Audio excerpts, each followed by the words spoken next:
வணக்கம் அன்பர்களே. இன்றைய பதிவுல எதை பத்தி நம்ம பார்க்க இருக்கோம், என்ன விஷயமாக பேச இருக்கோம் அப்படின்னு பாத்தீங்கன்னா, நிறைய விஷயங்களை பத்தி பேச இருக்கோம்.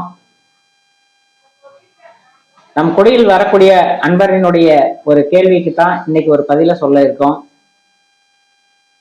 அவர் கேட்பது, சிறு வயது பிள்ளைகள், சின்னஞ்சிறு பிள்ளைகளை ஆன்மீகம் கற்கலாமா? ஆன்மீகம் என்பது எத்தனை வயதிலே கற்க வேண்டும், எந்த வயதில் ஆன்மீகம் வரும், அப்படியெல்லாம் ஆன்மீகத்துக்கு வயது உண்டா? சிறு வயதில் கற்பது சிறப்பா, முதுமையில் கற்பது சிறப்பா? இப்படி சிலருக்கு சந்தேகங்கள் இருக்கிறது. முதலில் ஆன்மீகம் என்பது என்ன, ஆன்மீகத்தை பற்றி தெரிந்து கொள்வதற்கு என்ன காரணம், நாம் யார், நம் பிறவி என்ன, நம் பிறவியின் பயன் என்ன, இதையெல்லாம் நாம் உணர வேண்டும். அப்படி உணர்ந்தால்தான் நாம் இதிலிருந்து விடுபட முடியும். பிறப்பு என்பது நாம் செய்யும் கர்ம வினைகளின் பிரதிபலனாக வரக்கூடியது. உடலில் ஆன்மாக்கள் இருந்து செய்யக்கூடிய அந்த தன்மையை பிரதிபலிக்கும் பலனாக அடுத்தடுத்த பிறவிகள் உடல்களும் நமக்கு வருகின்றன.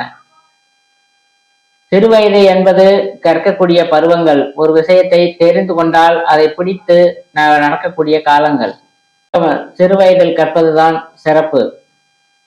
ஆகையாத்தான் நம் கல்வி முறைகளிலே 5 வயதுக்கு உட்பட்ட குழந்தைகளை கூட இந்த கல்வி நிலையங்களுக்கு அனுப்புகிறார்கள்.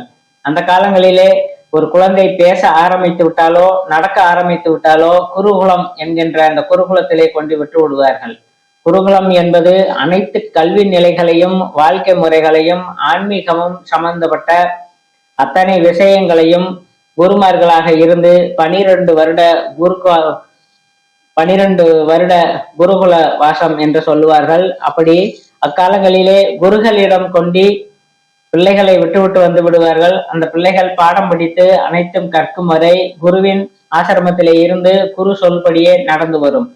வீட்டிற்கு எப்போதாவது ஒரு முறைதான் வீட்டுக்கு வர முடியும். அப்படிப்பட்ட நிலைகள் மாறி இன்று அனுதினமும் குருகுலம் சென்று அனுதினமும் வீடு திரும்பும் நிலை இருக்கிறது.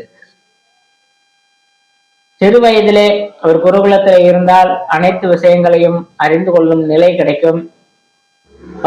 பல நிலைகளில் கற்றுக்கொள்ளக்கூடிய தன்மைகள் கிடைக்கும். இருக்கக்கூடிய பாடசாலைகள், பள்ளிகளில் பார்த்தீர்களானால் அறிவு சம்பந்தமான பாடங்கள் மட்டும்தான் இருக்கும். அனுபவபூர்வமாகவோ அல்லது ஆன்மீக சம்பந்தப்பட்டோ, ஆன்மாவோக்கோ, உயிருக்கோ, உடலுக்கோ சம்பந்தப்பட்ட பிரச்சனைகள் குறைவாக இருக்கும். சம்பாதிக்கும் நோக்கிலே குடும்பங்கள் நடத்தக்கூடிய அமைப்பிலே பொன்னும் பொருளுக்காக இன்று கல்வி நிலையங்கள் மாறிவிட்டதே அல்லாது ஆன்மாவுக்கும் உயிருக்கும் பிறப்புக்கும் உண்டான அம்சங்கள் இன்று இல்லை. அப்பொழுது சிறு வயதில் குழந்தைகளை கொண்டே நாம் கல்வியில் விடுவதற்கு காரணம், அந்த பருவங்களிலே தெரிந்து கொள்ளக்கூடிய ஆர்வங்களும் இது என்ன என்று வினாவக்கூடிய அந்த நிலைகளிலும் அந்த குழந்தைகள் இருக்கும். ஆர்வமாக கற்கக்கூடிய நிலைகள், எந்த ஒரு துன்பமும் துயரங்களும் எந்த ஒரு எண்ணமும் ஆசாபாசங்களும் அந்த குழந்தைகளுக்கு இருக்காது.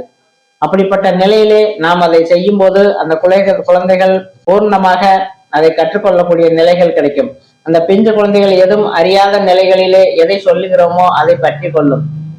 ஆகையால் நன்மை செய்ய வேண்டும். அந்த குழந்தைகளுக்கு நல்லபடியாக அந்த குழந்தைகள் வாழ வழிவகுக்க வேண்டும். இந்த உலகளாவிய வாழ்க்கையில் அந்த குழந்தைகள் சிறப்புற வேண்டும் என்பதற்காகத்தான் கல்வி நிலையங்களிலே கொண்டு நாம் விடுகிறோம். அப்படி ஆன்மீகத்திற்கு வயது ஒன்றும் இல்லை.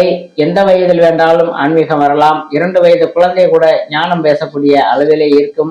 அப்படி ஒரு நிலையைத்தான் இறைவன் ஒவ்வொரு ஆன்மாவுக்கும் படைத்திருக்கிறான்.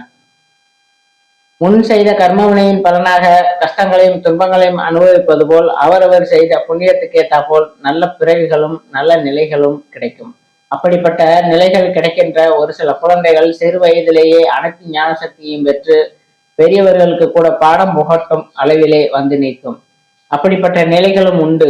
ஆகையால் சிறு வயது குழந்தைகளுக்கு நல்லதை சொல்லித்தர வேண்டும். நல்லபடியாக அந்த குழந்தைகள் வளர்வதற்கு நிச்சயமாக நம் தமிழ் முறைப்படி தமிழை முதலில் நன்றாக கற்று அந்த தமிழ் சிறப்பை அறிய வேண்டும். அந்த தமிழ் சொல்லிக் கொடுக்கக்கூடிய அனைத்து விஷயங்களையும் தெரிந்து கொள்ள வேண்டும். அதே போன்று ஆன்மீக சம்பந்தப்பட்ட இந்த விஷயங்களையும் முன்னோர்களுடைய வாழ்க்கை வரலாறுகளையும், அந்த காலங்களிலே முனிவர்கள், ரிஷிகள் என்று, தவசிகள் என்று நிறைய இருந்திருக்கிறார்கள். அதுபோன்று இறை தொண்டு செய்து நிறைய மகான்கள் அடைந்திருக்கிறார்கள்.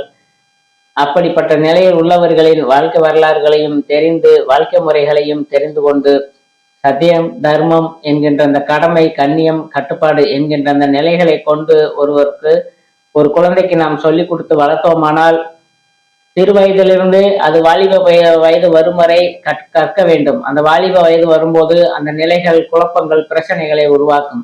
ஒரு பக்கம் இச்சை, ஒரு பக்கம் காமம், இப்படி எல்லாம் குரோதம் என்றெல்லாம் சொல்லுவார்கள். அப்படியே ஒரு சில விஷயங்களை அது அனுபவிக்கும் போது இந்த சிறு வயதில் நாம் கொடுக்கக்கூடிய கல்வி முறைகள் அந்த வயது வாலிப காலங்களிலே அந்த குழந்தைகளுக்கு மிகச் சிறப்பாக அந்த இதிலிருந்து விடுபடவும் அனுபவப்படக்கூடிய அந்த அனுபவ ஞானமானது அந்த வயது காலங்களிலே வரும். இத்தனை காலங்கள் அனுபவித்த அந்த பாவ புண்ணியங்கள் வரும். அப்படி இளமையிலே சிறந்து போகக்கூடிய அந்த மனநிலையும் அந்த வாழ்க்கை முறைகள் கூட சிறு வயதில் கற்ற பாடம் அந்த முதுமையை அடையும் போது பயனாக இருந்து தன்னை திருத்தி நல்வழிப்படுத்திக் கொள்வதற்கு ஒரு அடிப்படை காரணமாகவும் இருக்கும், நல்ல வழியாகவும் இருக்கும். ஆகையால் சிறு குழந்தைகளுக்கு கல்வி முறைகளில் ஆன்மீக கல்வியும் தமிழ் முறை கல்வியும் புகட்டினால் அந்த குழந்தைகள் சிறப்பாக இருக்கும். சிறு வயது குழந்தைகளுக்கு ஞான உபதேசங்களும் செய்து இறை தொண்டுகளையும் செய்து இறை அடியார்களின் வாழ்க்கை வரலாறுகளையும் எடுத்து கூறி வாருங்கள். நல்ல குடும்ப அமைப்பாகவும் அமையும். பிற்காலங்களிலே அந்த குழந்தைகள் 4 பேருக்கு நன்மை செய்பவர்களாக வருவார்கள். ஆகையால் இந்த பாடசாலைகளில் சென்று வந்தாலும் வீட்டில் உள்ளவர்கள் அந்த முறைகளை எடுத்து சொல்லி குழந்தைகளை வளர்த்து வந்தீர்களானால் சிறப்பாக இருக்கும். இப்படிப்பட்ட குருகுலங்கள் இருந்தால் அப்படி கொண்டு சேர்த்து அதை படிக்க வையுங்கள். இல்லை என்றால் ஆன்மீக தொண்டர்கள் ஆன்மீகவாதிகள் இருக்கக்கூடியவர்கள் இன்றைக்கு பள்ளிக்கூடம் சென்று வந்ததுக்கு அப்புறம் டியூஷன் என்ற பெயரிலே இன்னும் அதிகமாக படிக்க வேண்டும் என்று செய்கிறார்கள். அப்படிப்பட்ட டியூஷன்கள் எங்கேயாவது ஆன்மீக கல்விகள் எடுத்தால் அதில் கொண்டு குழந்தைகளை விடுங்கள். அனைத்தும் நல்லதாக இருக்கும். சத்திய தர்மம் அப்படிங்கிற நிலைகளிலே கண்ணியம் கட்டுப்பாடு கடமை என்கிற இந்த 3ஐயும் பிள்ளைகள் நன்கு தெரிந்து வளர்ந்து வருவார்கள். நீங்கள் ஒன்றும் அவர்களுக்கு செய்து வைக்க வேண்டாம், அவர்களே அவர்களுக்கு உண்டானது செய்து கொள்ளும் நிலை கிடைக்கும். ஆகையால் சிறு வயதில் ஆன்மீக கல்வி கற்பது சிறப்பு. அப்படி நிலை கிடைத்தால் பெற்றோர்கள் அதில் சேர்த்து குழந்தைகளை நல்வழியாக வளர்க்க வேண்டும். இறைவனும் இறைவியும் உங்களை காக்கட்டும், நல்வழிப்படுத்தட்டும். இறை வணக்கங்கள்.